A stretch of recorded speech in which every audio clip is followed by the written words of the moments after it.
Hello friends, good noon to all. Yesterday I have already talked about coordinating conjunctions.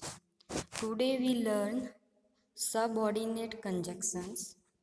Subordinate conjunctions કોને કહેવાય કે જે સંયોજકો મુખ્ય ઉપવાક્યને જોડે તેને subordinate conjunctions કહેવાય.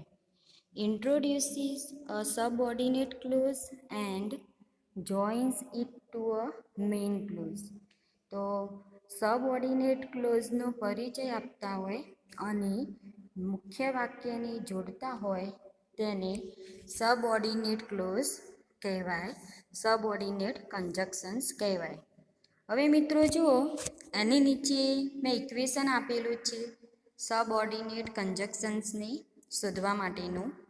Main clause plus subordinate conjunction plus subordinate close.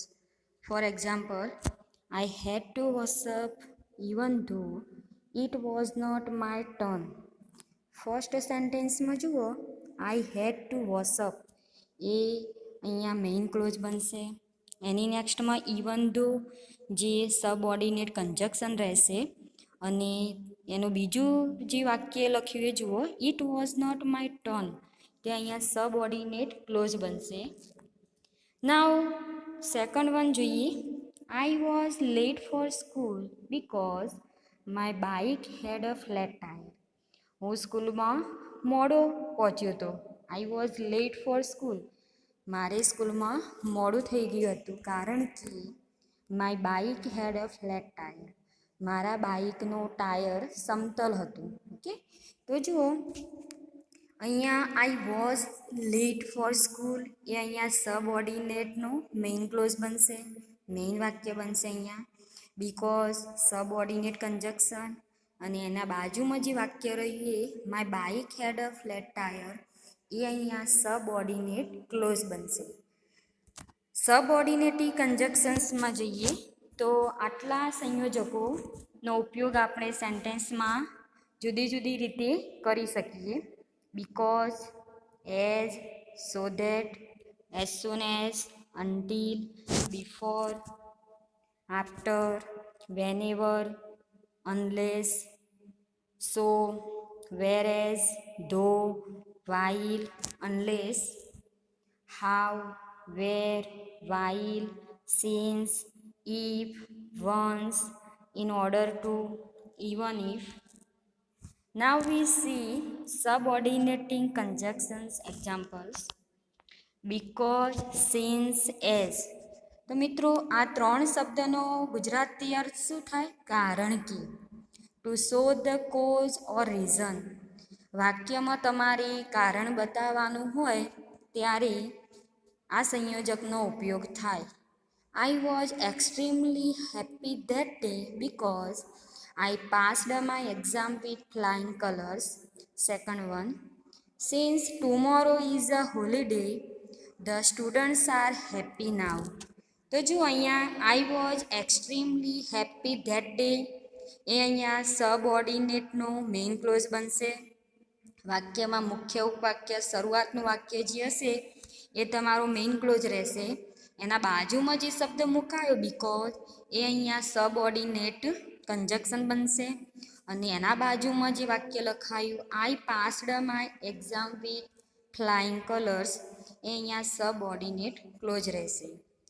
હવે એની નેક્સ્ટમાં, since tomorrow is a holiday the students are happy now. તો જુઓ, એવું ના હોય કે સબઓર્ડિનેટ કન્જક્શન્સ વાક્યની વચ્ચે જ મૂકવામાં આવે, વાક્યની શરૂઆતમાં પણ મૂકી શકાય. સિન્સ એટલે કારણ કે, ટુમોરો ઇઝ અ હોલિડે આવતીકાલે રજા હોવાને કારણે, ધ સ્ટુડન્ટ્સ આર હેપી નાવ વિદ્યાર્થીઓ અત્યારે ખુશ છે. ઓકે, તો આ રીતે આનો ઉપયોગ કરાય. As since you are a patient of diabetes you should take tea without sugar.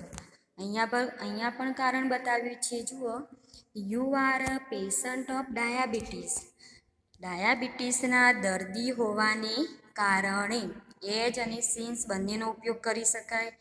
You should take tea without sugar, તમારે ચા વગરની ખોડ લેવી જોઈએ. ઓકે, તમારે ખોડ વગરની ચા લેવી જોઈએ. હવે આની નેક્સ્ટમાં the old man could not walk fast because the road was hilly. જુઓ અહીંયા મિત્રો, the old man could not walk fast. વૃદ્ધ માણસ ઝડપથી એમ કે ચાલી શકતો ન હતો. કારણ શું હતું? The road was hilly. Road એમ કે પર્વતીય હતો. અને નેક્સ્ટમાં the teacher is scolding them because the children have broken the window glass. તો અહીંયા જુઓ, the teacher is scolding them, એ અહીંયા મેઇન ક્લોઝ બનશે. એની બાજુમાં બીકોઝ મુકાયેલું હોય તો એ સબઓર્ડિનેટ કન્જક્શન રહેશે. અને એની બાજુનું વાક્ય જે રહ્યું the children have broken the window glass, તે અહીંયા સબઓર્ડિનેટ ક્લોઝ તરીકે કામ કરશે. As my friend was ill he could not appear for the exam. તો મારો મિત્ર બીમાર હતો, તેના કારણે he could not appear for the exam, તે એક્ઝામ આપી શક્યો ન હતો. As they had no children of their own, they had adopted an orphan. તો જુઓ, તેમને છોકરાઓ ન હતા, તો એના કારણે they had adopted an orphan, તેઓએ દત્તક લીધું હતું. ઓકે, એની નેક્સ્ટમાં જુઓ, the teachers are on strike because their demands have not been fulfilled. તો અહીંયા જુઓ, ટીચર્સ બધા સ્ટ્રાઇક ઉપર છે. ઓકે, કારણ શું એમનું? ધેર ડિમાન્ડ્સ હેવ નોટ ફૂલફિલ્ડ, તેમની જે માગણીઓ હતી એ પૂરી કરવામાં આવી નહોતી, તો બધા ટીચરો સ્ટ્રાઇક ઉપર છે. હવે જોઈએ ધો, ઓલ ધો, ઇવન ધો, even if. Say though is the similar of although, even though, even if. Dhoni જગ્યાએ તમે although નો ઉપયોગ કરી શકો, even though પણ મૂકી શકો અને even if પણ એડ કરી શકો. ઓકે, તો ધોનો ઉપયોગ ક્યારે કરીએ? વિરોધ બતાવવા માટે. કોન્ટ્રાસ્ટ હોય, કોઈ અપોઝિશન તમારે ઇન્ડિકેટ કરવું હોય તો વાક્યની અંદર ધો મુકાય. For example, though I have explained in detail, he still does not understand. મેં એમ કે સારી રીતે ડિટેલમાં એને સ્પષ્ટતા કરેલી હતી, છતાંય એ સમજી શકતો નથી. સેકન્ડ વનમાં, although the doctor has made all the tests, he could not diagnose the illness. ડૉક્ટરે એના બધા જ ટેસ્ટ એમ કે કર્યા હતા. ઓકે, છતાંય he could not diagnose the illness. Diagnose એટલે નિદાન, તે બીમારીનું નિદાન કરી શક્યા ન હતા. Even though he walks fast he would not reach in time. તે ઝડપથી ચાલે છે તો પણ એમ કે he would not reach in time, છતાંય એમ કે ઓન ટાઈમે પહોંચી શકતો નથી. હિતેશ કન્ટિન્યુડ વોકિંગ ધો he was tired. Hitesh continue means કે સતત એ ચાલ્યો હતો. ઓકે, તો એના કારણે શું થયું? હી વોઝ ટાયર્ડ, એ થાકી ગયો હતો. ધો he is poor he is honest. તે પ્રામાણિક છે, પુઅર છે, ગરીબ છે, છતાં કેવો છે? હી ઇઝ ઓનેસ્ટ, તે પ્રામાણિક છે. Although the teacher tried to teach the topic nicely, the students could not understand it. ટીચરે જે તે ટોપિકને બહુ સુંદર રીતે ભણાવવાનો પ્રયત્ન કર્યો, તો છતાંય વિદ્યાર્થીઓ એ ટોપિકને સમજી શક્યા ન હતા. Even if he was ill, he went out. તે બીમાર હતો તો પણ ઇવન ઇફ એટલે છતાંય હી વેન્ટ આઉટ, એ બહાર ગયો હતો. Even though the clerk went out in recess, he could not finish the work in time. Clerk એમ કે રિસેસ ટાઈમ એ બહાર ગયેલા હતા, છતાંય એમ કે એ એમનું કામ પૂરું કરી શક્યા ન હતા. ધો they have a lot of money, they are still not happy. તેમની જોડે બહુ બધા પૈસા છે. They have a lot of money. તો પણ શું હજુ they are still not happy. તે એમ કે ખુશ નથી. Even if it rains the students will enjoy the party. વરસાદ હોવા છતાંય વિદ્યાર્થીઓ પાર્ટીનો એન્જોય કરશે. ઓકે, તો મિત્રો જુઓ, આ રીતે વાક્યની શરૂઆતમાં પણ તમે સબઓર્ડિનેટ કન્જક્શનને મૂકી તમારે કોન્ટ્રાસ્ટ બતાવવાનો થાય ત્યારે આ સંયોજકનો ઉપયોગ કરવો. હવે જોઈએ, now we see another subordinate conjunctions if unless. ઇફને ગુજરાતીમાં શું કહીએ? જો. અનલેસને શું કહીએ? નહીતર. ઓકે, તો ઇફ અને અનલેસ. અનલેસ એ ઇફ નોટનો વિરોધી. ઓકે, ઇફ નોટ બરાબર અનલેસ, અનલેસ બરાબર ઇફ નોટ. તો ટુ શો અ કન્ડિશન, વાક્યની અંદર તમારે કોઈ શરત બતાવવાની થાય ત્યારે ઇફ અને અનલેસ કન્જક્શન મુકાય. જોઈએ એના example. If you are caught driving and drinking you will lost your licence. જો તમે એમ કે ડ્રાઇવિંગ કરતાં ડ્રિંકિંગમાં પકડાશો તો you will lost your licence. તમે તમારું લાઇસન્સ ગુમાવશો. Unless you stop smoking you will be seriously ill. જો તમે ધૂમ્રપાન બંધ નહીં કરો તો you will be seriously ill. તમે ગંભીર રીતે બીમાર થશો. ઓકે, તો અહીંયા બી શરત મૂકીએ કે ધૂમ્રપાન બંધ કરો. જો ધૂમ્રપાન બંધ નહીં કરો તો શું થશે? You will be seriously ill. તમે ગંભીર રીતે બીમાર પડશો. તો અહીંયા બી શરત બતાવવા માટે અનલેસ મુકાયું. એની નેક્સ્ટમાં જુઓ, I want be able to do it unless you help me. જુઓ, જો તમે મને મદદ કરશો નહીં તો શું થશે? I want be able to do it. હું આ કામ કરીશ નહીં. ઓકે, તમે મને હેલ્પ કરો તો એ શરત મૂકીએ તો જેમ કે હું કામ કરી શકીશ. Okay, I want be able to do it. તો હું આ કામ, તમે મને હેલ્પ નહીં કરો તો હું આ કામ કરી શકીશ નહીં. તો અહીંયા પણ જુઓ કન્ડિશન મૂકેલી એટલા માટે ઇફ અનલેસ મુકાયું. બીજા જુઓ, if they are late again I will be furious.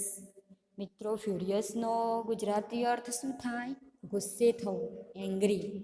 જો તમે લેટ પડશો, if they are late again, જો તેઓ ફરીથી મોડા પડશે તો શું થશે? આઈ વિલ બી ફ્યુરિયસ, હું ગુસ્સે થઈશ. If you work sincerely you will get promotion very soon. જો તમે તમારું કામ સિન્સિયરલી કરશો તો you will get promotion very soon. તમને તરત જ પ્રમોશન આપી દેવામાં આવશે, તમે મેળવશો. If you work hard you will pass. જો તમે સખત કામ કરશો તો પાસ થશો. Unless you work hard you will not pass.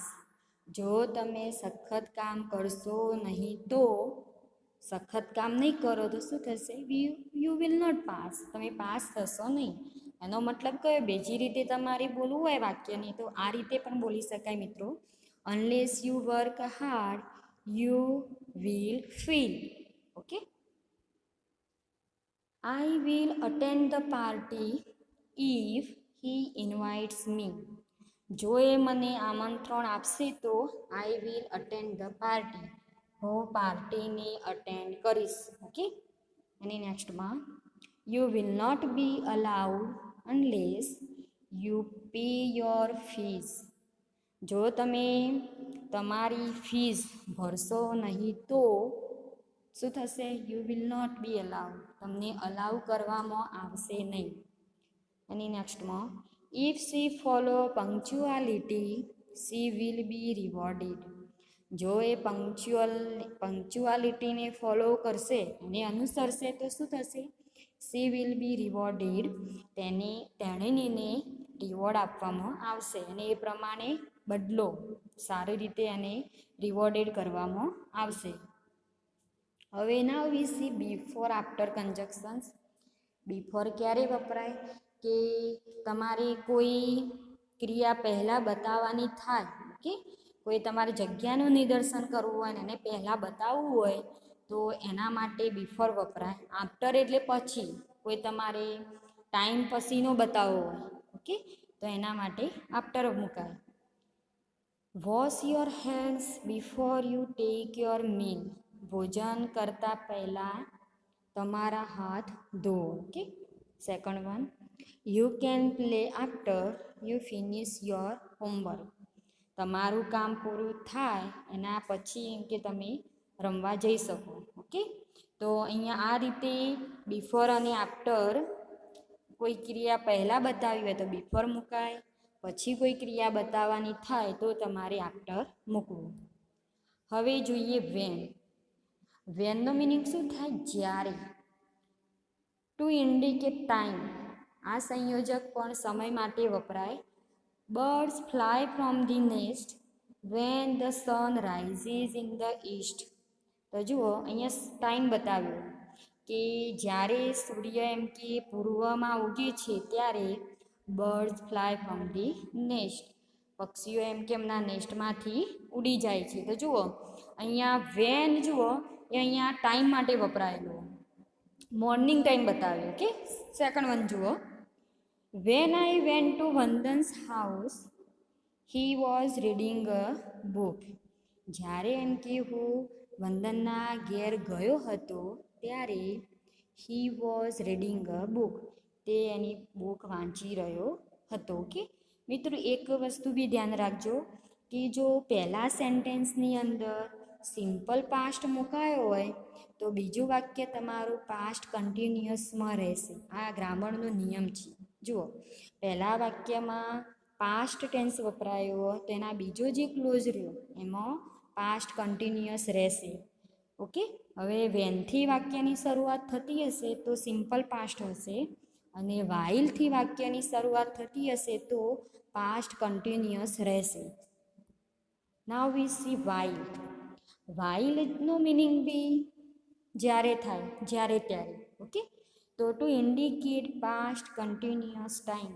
While હંમેશા આપણને પાસ્ટ કન્ટિન્યુઅસ ટાઈમ ઇન્ડિકેટ માટે વપરાય છે, એ ઇન્ડિકેટ કરે છે. જુઓ, I saw a green snake while I was crossing the road. મેં લીલો સાપ જોયો હતો, ક્યારે? While I was crossing the road. જ્યારે હું રોડને ક્રોસ કરી રહ્યો હતો ત્યારે મેં લીલો સાપ જોયો હતો. એની નેક્સ્ટમાં જુઓ, he fell down while he was walking on the road. તે નીચે પડી ગયો while he was walking on the road. A road ઉપર ચાલી રહ્યો હતો ત્યારે હી ફેલ ડાઉન, એ નીચે પડી ગયો, ઓકે. તો જુઓ મિત્રો, વાઇલની શરૂઆતનું પહેલું વાક્ય જુઓ એ પાસ્ટ ટેન્સમાં મુકાયેલું હોય, અને વાઇલની નેક્સ્ટમાં જે વાક્ય રહ્યું એ પાસ્ટ કન્ટિન્યુઅસમાં મુકાયેલું. Till until. ટીલ અન્ટિલને શું કહીએ આપણે? જ્યારે, જ્યાં સુધી, ત્યાં સુધી, ઓકે.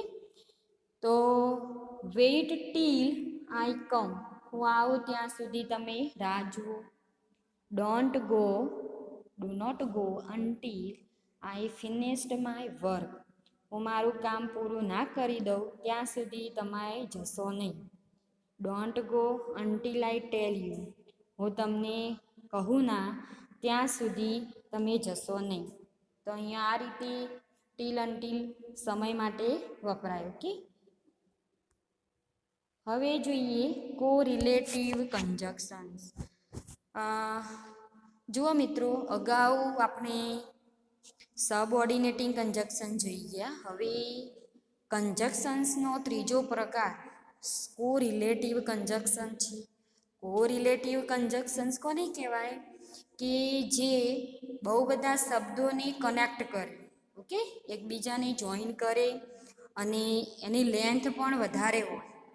આ કન્જક્શન્સમાં એવું હશે કે લોબા શબ્દો હશે તો એને કોરિલેટિવ કન્જક્શન્સ કહેવાય.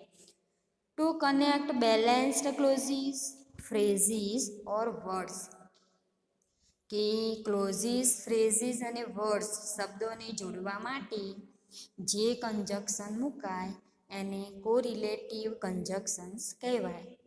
જુઓ, અને આ કોરિલેટિવ કન્જક્શન્સ કેવા હશે? Similar in length and grammatical structure, કે લેન્થની અંદર લેન્થ એમની તમે જોશો તો સિમિલર હશે અને ગ્રામેટિકલ સ્ટ્રક્ચર જે હશે એ પણ કેવું હશે? એનું લેન્થમાં હશે. જોઈએ હવે એના એક્ઝામ્પલ્સ. કોરિલેટિવ કન્જક્શન્સમાં either or, neither nor, both and, not only but also એનો ઉપયોગ થાય છે. Now we see examples of correlative conjunctions. There is only one vacant seat. Either Meena or Rima can sit there. તો અહીંયા જુઓ, પહેલું વાક્ય જે રહ્યું, there is only one vacant seat. તો અહીંયા એક જ એમ કે જગ્યા છે. કતોક મીના અહીંયા બેસી શકે, કતોક રીમા અહીંયા બેસી શકે. જુઓ, તો આઈધર ઓરનો ઉપયોગ ક્યારે કરીએ? બેમાંથી એક. તમારે બેમાંથી એકને ચોઈસ કરવી હોય ત્યારે આઈધર ઓર વપરાય. એની નેક્સ્ટમાં either send him a letter or email. તો જુઓ, તમે એને પત્ર મોકલો અથવા તો ઈમેલ કરો. ઓકે, તો બેમાંથી એકની ચોઈસ કરવી હોય ત્યારે આઈધર ઓર વપરાય. જુઓ, નાઈધર નોર. નાઈધર નોર ક્યારે મુકાય? કે જ્યારે તમારે બેમાંથી એકને પસંદગી કરવાની ના હોય ત્યારે. આઈ નાઈધર ટીચ સંસ્કૃત નોર હિન્દી સબ્જેક્ટ. હું એમ કે સંસ્કૃત ભણાવતો નથી, ના તો હિન્દી વિષય ભણાવતો નથી એમ કે. Gopi is neither watching the TV nor listening the radio. Gopi એમ કે ટીવી પણ જોતી નથી અને રેડિયો પણ સાંભળતી નથી. Neither Ajay nor Vijay has any problem. They will surely come to the party. તો જુઓ, અજય અને વિજય એ બેમાંથી એકાઈને પ્રોબ્લેમ નથી. તેઓ શ્યોરલી એમ કે તેમને પૂરા વિશ્વાસ એમ કે એ લોકો પાર્ટીમાં આવશે. Okay, both Ram and Shyam are good players. જો મિત્રો, બોથ અને એન્ડ, બોથ એન્ડ જ્યારે તમે વાક્યમાં મૂકો એમાં એવું રહેશે કે તમારે બે વ્યક્તિઓની એક જ ક્વોલિટી બતાવવાની થાય ત્યારે તમે બોથ અને એન્ડ કન્જક્શન મૂકી શકો. તો both Ram and Shyam are good players. Ram અને શ્યામ બંને, બોથ એન્ડનો મિનિંગ શું થાય? બોથ ઓફ ધેમ, બંને જણા તો સારા એવા ખેલાડી છે. એની નેક્સ્ટમાં જુઓ, not only Ram but also his parents are kind. Ram એમ કે કાઇન્ડ છે એવું નહીં, પણ એના માતા પિતા પણ કાઇન્ડ છે. ઓકે, તો નોટ ઓનલી બટ ઓલ્સો આ રીતે વપરાય. Not only Anu is my friend but also Pinal is my friend. એમ કે ફક્ત અનુ જે મારી મિત્ર છે એવું નહીં, પણ પિનલ પણ મારી મિત્ર છે. ઓકે, તો આ રીતે તમે નોટ ઓનલી બટ ઓલ્સો ઉપયોગ કરી શકો વાક્યને જોઈન કરવા માટે. એની નેક્સ્ટમાં not only his brother is a good dancer but also his sister is a good dancer. એનો ભાઈ જેમ કે સારો એવો ડાન્સર છે એવું નહીં, પણ તેની બહેન પણ સારી એવી ડાન્સર છે, સારી એવી નૃત્યકાર છે. ઓકે, તો આ રીતે વપરાય. હવે જોઈએ મિત્રો, as long as. As long as એટલે જ્યાં સુધી. ઓકે, જોઈએ, you live a happy life as long as you think optimistically. તો જુઓ કે તમે જેટલું ઓપ્ટિમિસ્ટિકલી વિચારશો, તમે જેટલું પોઝિટિવ વિચારશો એટલું તમે સારું જીવન જીવી શકશો. Okay, you live a happy life, જ્યાં સુધી તમે આશાવાદી વિચારશો. એઝ લોંગ એઝનો મિનિંગ થાય જ્યાં સુધી તમે આશાવાદી વિચારશો, પોઝિટિવ રહેશો, ત્યાં સુધી તમે you live a happy life, તમે સુખી જીવન જીવશો. એની નેક્સ્ટમાં એઝ વેલ એઝ, એનો પણ મિનિંગ મિત્રો એ રીતે જ થાય કે તમે he bought a laptop as well as a bag four it.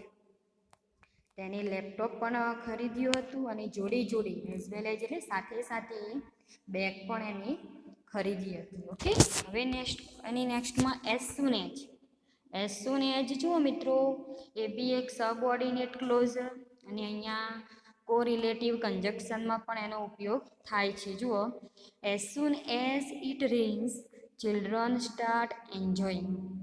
જેવો વરસાદ પડ્યો કે તરત જ નાના છોકરાઓએ આનંદ માણવાનું શરૂ કરી દીધું. Okay, as soon as the win a game they start dancing. જેવા એ લોકોએ ગેમ જીતી હતી, દે વિન અ ગેમ, રમત એ લોકોએ જીત્યા તો તરત જ શું થયું, દે સ્ટાર્ટ ડાન્સિંગ, એમ તેઓએ ડાન્સ સ્ટાર્ટ કરી દીધો. બરાબર. ઇન ઓર્ડર ટુ, આ પણ કોરિલેટિવ કન્જક્શનમાં વપરાય છે. ઇન ઓર્ડર ટુનો મતલબ શું થાય, હેતુ. તમે કોઈ કામની અંદર પર્પઝ બતાવતા હોય, કોઈ એક્શન તમે કોઈ કરતા હોય ને એમાં તમારો પર્પઝ હોય, વાક્યની અંદર તમારો કોઈ પર્પઝ એડ કરવો હોય ત્યારે ઇન ઓર્ડર ટુ કોઓર્ડિનેટિંગ કન્જક્શન મુકાય. Always speak the truth in order two avoid problems in life. જુઓ, હંમેશા એમ કે સાચું બોલો, કયા હેતુથી, two avoid problems in life. તો તમારા લાઈફની અંદર કોઈ પ્રોબ્લેમ્સ રાખવો ના હોય તો એના માટે તમારે ઓલવેઝ સ્પીક ધ ટ્રુથ. તો જુઓ, પહેલું વાક્ય જે રહ્યું અહીંયા પણ એની વચ્ચે જે મુકાયું એ કોરિલેટિવ કન્જક્શન, અને એના નેક્સ્ટમાં અવોઇડ પ્રોબ્લેમ્સ ઇન લાઈફ તે અહીંયા ક્લોઝ તરીકે મુકાયેલું. એની નેક્સ્ટમાં we work hard in order to get more marks. આપણે સખત કામ કરવું જોઈએ, કયા હેતુથી, વધારે માર્ક્સ મેળવવા માટે. હવે મિત્રો, now I give you some sentences